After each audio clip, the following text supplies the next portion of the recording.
I hope class 4 you all are good. आज हम करेंगे अपना वर्क पेज और साथ में next reading. Work page part A से स्टार्ट करते हैं। Put a tick against the true statement and cross against the false one. सही स्टेटमेंट के आगे हम टिक लिखेंगे और फॉल्स के आगे, गलत स्टेटमेंट के आगे cross. High areas are usually hot. कहता है जो ऊंचाई वाले एरियाज हैं वो आमतौर पर गर्म होते हैं। क्रॉस क्योंकि वो ज़्यादातर ठंडे होते हैं। Cool breeze flow from sea towards the land. कहता है कि ठंडी हवाएं दरियाओं की तरफ से ज़मीन की तरफ चलती हैं। ट्रू क्योंकि ये स्टेटमेंट ठीक है। Deserts are very dry places. True क्योंकि वो खुश्क इलाके होते हैं। Forest do not receive much rainfall. False क्योंकि जंगलात में ज़्यादा बारिशें होती हैं। Number 5 places close the sea are always very hot. कहता है वो इलाके जो कि दरियाओं के किनारे पर हैं वो ज़्यादातर गर्म होते हैं। क्रॉस क्योंकि वो ठंडे होते हैं। Pakistan has a very wet climate. Cross क्योंकि पाकिस्तान का क्लाइमेट ज़्यादा वेट नहीं है बल्कि मॉडरेट होता है। नेक्स्ट हम करेंगे इसकी रीडिंग लैंडफॉर्म से start. A landform is a natural feature of the Earth's surface. For example, mountains and valleys, plateaus, deserts and plains are all different landforms. The Earth consists of 4 layers. The outermost layer of the Earth is called the crust. The crust is made up of large moving pieces of the rocks called tectonic plates, which are constantly moving. The points where two plates meet is called boundary, and it is here that earthquakes and volcanoes are most likely to occur. The earthquake can also cause a tsunami. A tsunami is a huge tidal wave caused by an earthquake under the ocean. Over time, the continuous shifts of these plates alter existing landforms and create new ones. Did you know that 200 million years ago, all of the 7 continents of the world were joined together? Over millions of years, they have gradually drifted apart. कहता है कोई भी ज़मीन जो है उस earth surface का एक कुदरती फीचर होता है जिसके अंदर हमारे पास पहाड़ आ जाते हैं, छोटी वैलीज आ जाती हैं, दरख्त यहाँ खुश्क जगहें आ जाती हैं। और कहता है ज़मीन के 4 लेयर्स होती हैं। ठीक है, जो सबसे बाहर वाली लेयर है उसको हम क्रस्ट बोलते हैं। क्रस्ट आमतौर पे बड़े हिलने वाली प्लेट्स से या रॉक से मिलकर बंधी है जिनको हम टेक्टोनिक प्लेट्स कहते हैं। कहते हैं इनके आमतौर पे ज़्यादा हिलने की वजह से जो है अर्थक्वेक्स आते हैं और अर्थक्वेक्स की वजह से सुनामी भी आ सकते हैं। कहते हैं आपको पता है कि 200 मिलियन साल पहले जो था सातों बरसगीर आपस में मिले हुए थे, मगर आहिस्ता आहिस्ता सालों के गुजरने के साथ साथ ये आपस से एक दूसरे से अलग हो गए। The movement of the water and the wind also create landform. In this lesson, you will learn about some of the major landforms of the Pakistan.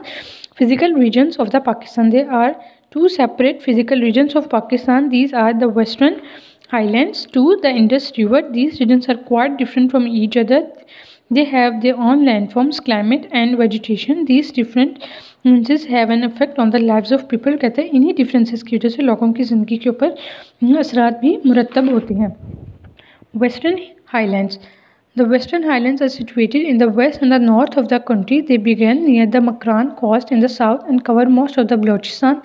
They continue into Khyber Pakhtunkhwa and the northern part of the Punjab. The extreme north of Pakistan is a mountainous region. The ranges here are the Himalayas, the Karakoram and the Hindu Kush.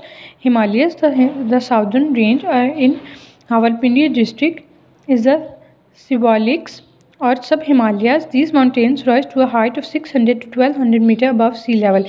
The lesser Himalayas further north are between 1800 to 4600 meters high. In these mountains, there are some beautiful places to visit, such as Mari, Nathia Gali and Gora Gali. Some of the highest mountains in the north form part of the Great Himalayas, which are over 4600 meters high. These mountains with glaciers and snowy peaks are in Kohistan district, Nanga Parbat. And the Himalayas range is the second highest peak of the Pakistan.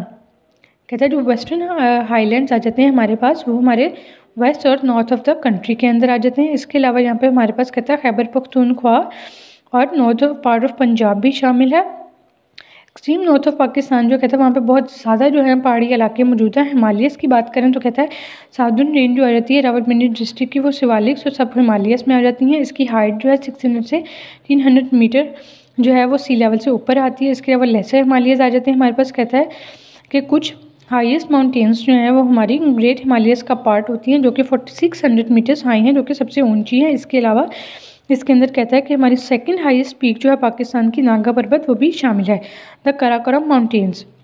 This range is in the extreme north of Pakistan. The mountains rise to an average height of 6,100 meters. Mount Godwin Austen at 8611 meters is the second highest peak in the world. इधर mount Godwin Austen जो है दुनिया की दूसरी highest peak है जो कि 8611 metres high है. There are glaciers in these mountains. To get from one place to another people have to go through some of the highest passes in the world. Karakoram Pass is at the height of 5575 meters. The second highest pass is the Khunjerab Pass at the height of 4693 meters. The Karakoram Highway, known as the 8th wonder of the world. Karakoram highway को कहता है कि हम दुनिया का 8वां जुबा भी कहते हैं. पासिस थ्रू द खंजराब पास, जो कि खंजराब पास से गुजर कर आगे जाता है.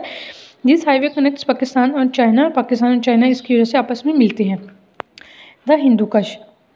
In the west, the mountains turn southward. These are the Hindu Kush Mountains. They form the north and the northwestern border of the Pakistan. Two high peaks here are the Tijmeer and Noshak. A number of passes connect Pakistan with Afghanistan, but they are difficult to travel through. The Lawari Pass, 3188 meter in the Hindu Kush, is blocked by the snow during the winter months. कहते हैं सर्दियों के मौसम में जब बहुत ज़्यादा बर्फ़ पड़ती है तो ये इलाका बंद हो जाता है. The Kohistan, Swat and Dhir ranges.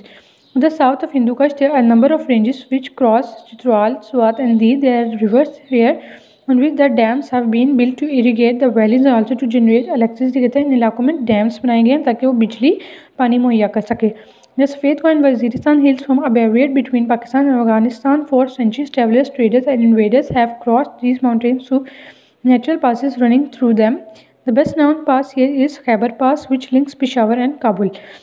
जो कि इनको आपस में मिलाता है रास्ता, उसको खैबर पास कहते हैं, जो कि पेशावर और काबुल को आपस में मिला देता है. Further south on the western side of the country are the Sulaiman and the Kirthar ranges. They slide between the Balochistan plateau and Indus plain. The Toba Kakar range. There is a Khojak pass which connects western Pakistan to Afghanistan. The Balochistan Plateau, this plateau which is 1000 to 2000 meter in height, lies to the west of the Suleiman and Kithar ranges. It is made up of many smaller ranges which run from east to west. Starting at the Makran coast to the west lies to the sandy plain where the river runs into the lakes called Hamun. The biggest lake is called Hamune Mishkil. In the south, there are narrow coastal plains and river basins. Some rivers such as Purali, Hingal and Dasht flow into the Arabian Sea. कहता कुछ जो दरिया जो पुराली हैं, हिंगाल हैं वो और दश्त हैं वो अरेबियन सी में जाकर गिरते हैं. और यहाँ की प्लेट्यूज जो हैं वो 1000 से लेकर 2000 मीटर हाइट तक आ जाते हैं. The Potohar Plateau. This is the plateau which lies between the Jhelum and the Indus River at the height of 300 to 600 meters. There are some beautiful lakes here and the land contains many minerals. Islamabad, our capital city, has been built to the north of plateau. मतलब इस plateau की range जो है वो झेलम से Indus river तक आती है और जो 300-600 मीटर तक हाई है और इसके अंदर बहुत खूबसूरत जो हैं वो लेक्स भी पाई जाती हैं. इस्लामाबाद जो हमारा दारुल हुकूमत है वो भी इन प्लेट्यूज़ के नॉर्थ में बनाया गया है. आई होप क्लास कि आप लोग आज की रीडिंग बहुत अच्छे से करेंगे और ट्रू फॉल्स को भी ध्यान से देखेंगे. अल्लाह हाफिज़ क्लास.